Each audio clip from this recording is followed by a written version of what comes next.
সকলোকে ওয়েলকাম কৰিছো মোৰ নতুন অন্য এটি মিনি ব্লগত। জিয়াদক স্কুল পঠিয়াই এপিনে শহুৰ আব্বাক মই গৰম গৰম পিঠা আৰু চাহ দি দিছো। তেওঁ বোলে ৰুটি নাখায়, তেওঁ চাহ পিঠাই খাব। তাৰ পিছত ভাবি দেৱৰে আমি ৰুটি লৈ ললো, তৰকাৰী লৈ ললো, দুইজনে একেলগে বহি পেলাই মই আৰু মোৰ দেৱৰে খাই ললো। ৰুমত আহি পেলাই হেল্পিং হেনে ধুনীয়াকে ৰুম চুম চাফা কৰি থৈছে, ৱানিয়াক নাস্তা খুৱাই মেলি থৈছে।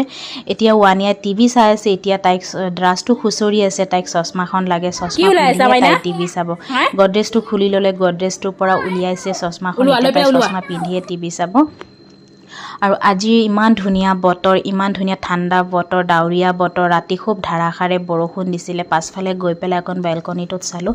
এইখিনি জেগাত মোৰ আহিলে কিবা শান্তিহে অনুভৱ হয়, বহুত ভাল লাগে মোৰ জেগাডোখৰ।